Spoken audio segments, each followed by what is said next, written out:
Anyone can start aging wine. That means you too, anyone. You just need a dark, quiet place, no vibration, tuck the wine in there, twiddle your thumbs for the next 30 years, and magic happens. Hey, I'm Sommelier André Mack, and today we're gonna taste the exact same wine at 5 different ages, from 2016 to 1978. A lot can happen to wine, and especially over 5 different decades, and today we're gonna take a deep dive inside.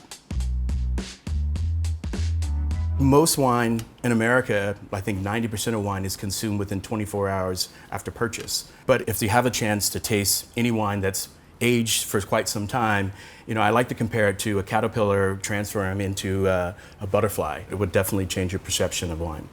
So today I'm really excited to introduce you guys to Heitz Cellar, considered one of the top Napa Valley wineries. It's all the exact same varietal, which is actually in the industry known as a vertical tasting, right? So it's the exact same wine, tasting over many different vintages. 40-something years? This is a pretty baller tasting with a legend within Napa Valley, Joe Heitz.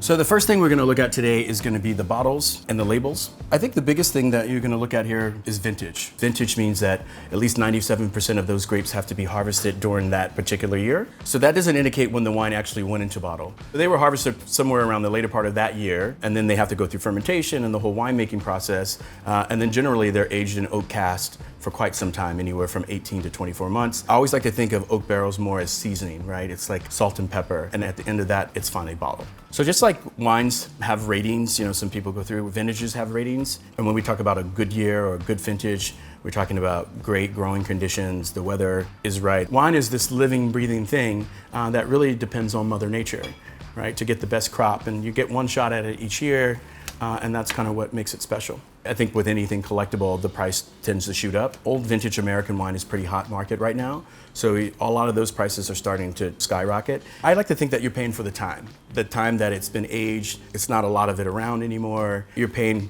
for the magic, the integration, the experience of drinking something old. You can see the evolution of the labels. For a couple years, they almost look exactly the same. And then, on the 2016, it looks like there was a label change. It looks a little bit more modern. We're all into storytelling. There's a little verbiage telling the story about the winery. The government label is on every single wine, as that is law. But if you look at something like 1978, there is no back label. And as you look at all the capsules, you can see how they've all changed. And something here in the 90s, they actually put a wax covering on it. This is somewhat porous, but this is so the corks don't push up over time through the foil and expose the wine to oxygen. But this was definitely a 90s thing. All of these are artifacts from there. It's really interesting, especially when you think about wines from Europe in this particular era, like these two. They would always tell you to cut underneath the second lip or pull it directly off because these actually contain lead. And so you didn't want any lead in your wine when you were pouring from the bottle. I think another great visible thing that you can see is the ullage, and that's just a fancy word for the fill level. As wine is aged, it evaporates a tiny bit. You want to take a look at the ullage. If anything is at shoulder level, these are considered the shoulders of the bottle. Then the wine has gone through some type of trauma during the aging process, whether overheating and there's been some seepage or stuff like that. So we're going to open these up and look at the tops of these corks. So we're going to pop open the 2016 right now. So if you look here, it's cork, very clean, looks brand new. So this is their current release. That's something that I would expect. It's porous, right? It's a closure, but it's slightly porous that allows small bits of oxygen to kind of seep through and break down the wine over time, enhancing the aging process.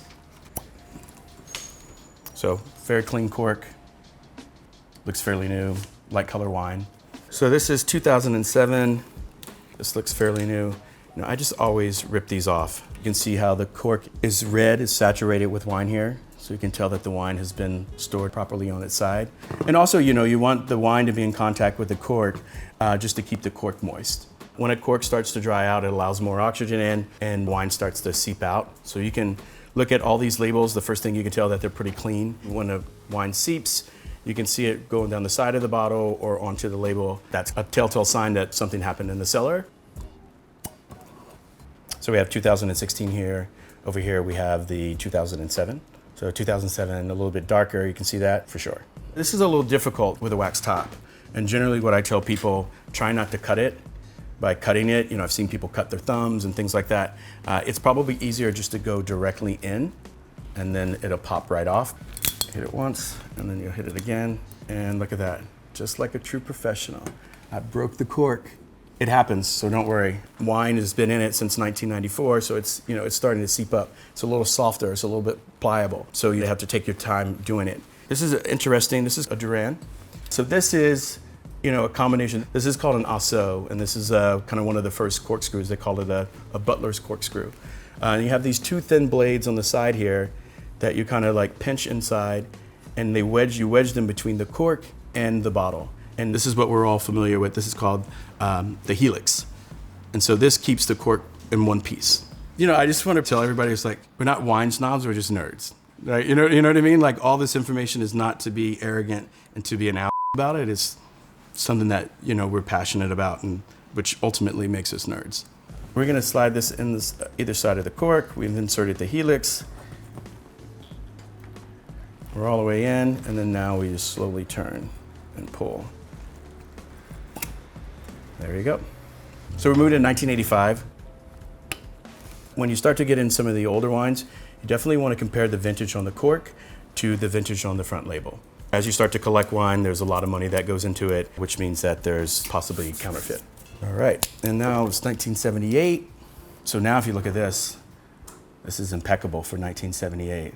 Looks almost brand new. It's amazing. I'm older than this wine, if you're asking that.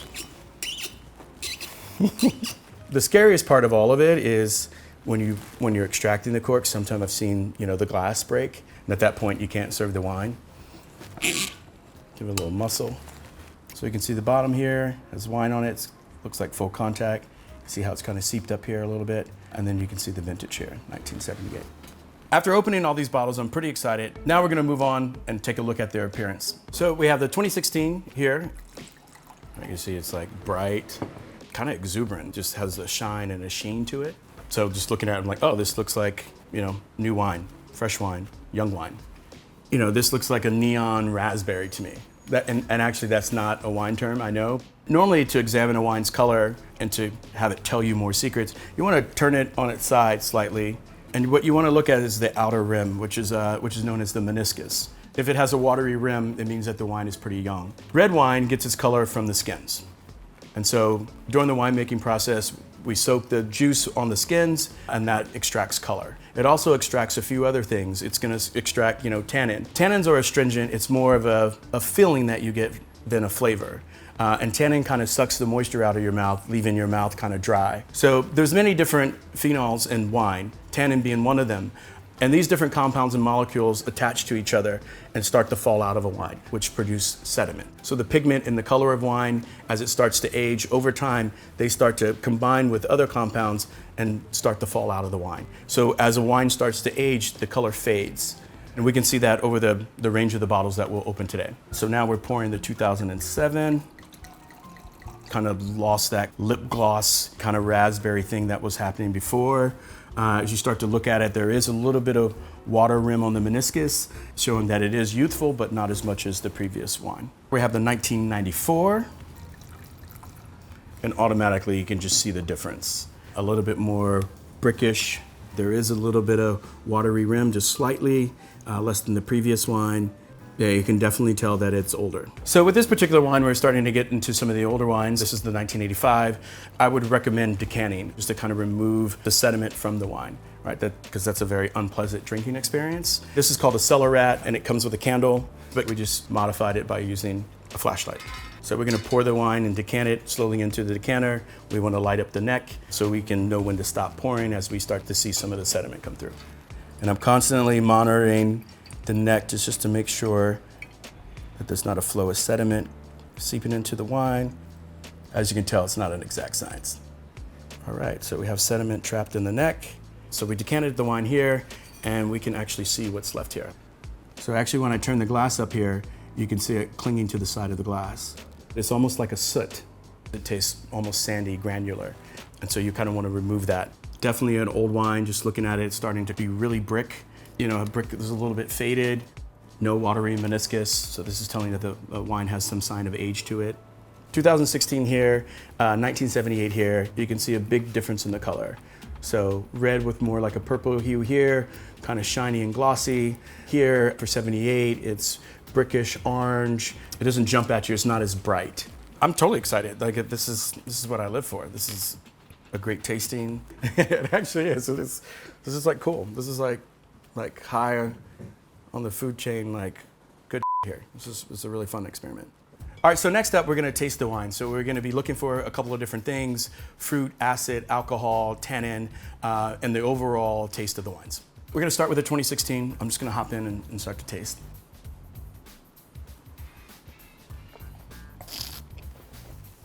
So there's definitely like a fruit component, not over the top, which sometimes you would really associate with Napa Valley Cabernet. It's got pretty good acid. You know, my sides of my tongue are starting to tingle. That's an indicator of a wine having good acid. Alcohol seems pretty moderate. It's not hot. That's just industry talk for it being overly alcoholic. One of the reasons why you would lay down a wine or age a wine is so that, you know, all these three components become more symbiotic with each other, producing a much more balanced wine drinking experience. Primary fruit is generally fruit that is expressive of that grape exactly. And in young wines, you tend to get, you know, that jammy, overly fruity, ripe fruit. That's the grape talking to you in a young wine. If the wine was too overly fruity or jammy, I think it could benefit from some aging. This wine has pretty decent acidity, which leads me to believe that this should age pretty well. So we have 2007, I'm just gonna dive right in. Already, it just feels like a more depth of fruit, right? It just goes down layers and layers. It smells a lot richer. It's kind of like night and day already from 2016 to 2007.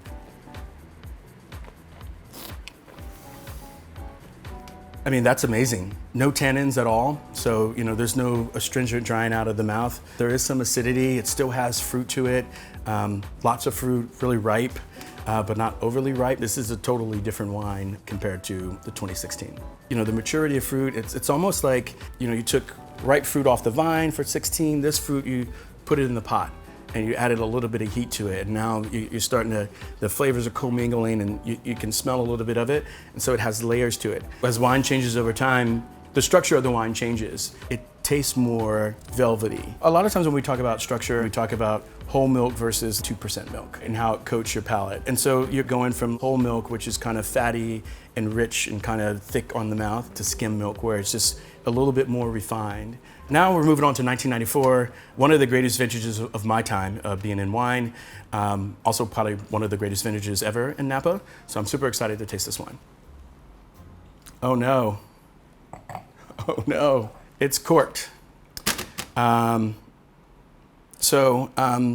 This wine is undrinkable. I don't think that you would get sick if you drank it, but it's not what the wine intended to be. And so this is it affects quite a few bottles, and this is a taint from a faulty cork that makes it smell like wet cardboard or a wet animal, like a wet dog.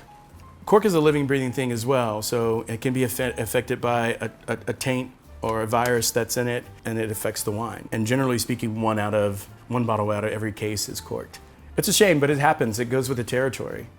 You know what I mean? Like, you know, the hard part is if you paid for it, and now you have to figure out, you know, a lot of times there's no recourse to get your money back. This is crazy. So now we have 1985. This should be fun.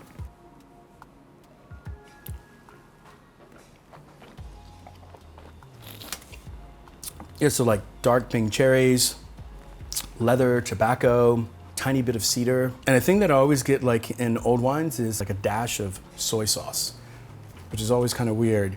It's not the salty part that you get, it's kind of more the fermentation part of it that you get. This is like an old leather's catcher's mitt. You know, it's like walking into a vintage store, not overly tannic, pretty round, great acid. There's still some fruit left to it. 2007, that's when you started to get that primary fruit that was like kind of ripe, rich, that kind of thing. And now you're starting to get what we like to call the tertiary flavors to it. So when I talk about soy sauce and leather, and it's making for a more balanced wine in my opinion. But you know, you like what you like. And so if you like more youthful, jammy wines, then I guess you should drink those. To me, this 85 is kind of right at its peak, but I'm not sure what happens in 78. I'm intrigued, and I'm super stoked that we do have 78 so we can compare. All right, so 78, here we go.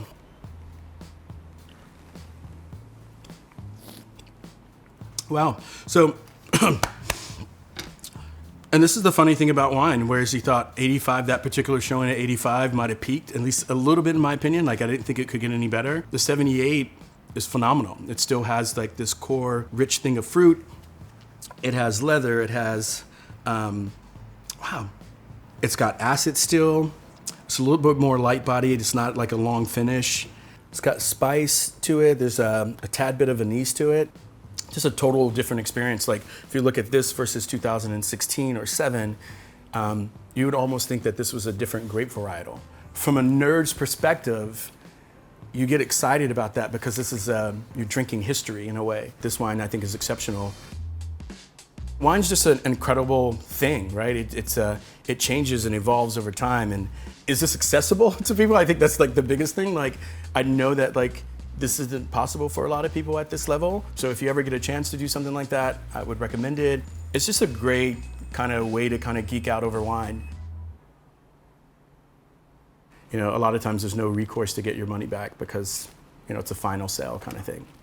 So you have to eat it. Bon Appetit's getting the bill. I think so. I think so. This is crazy. I encourage you all to smell this.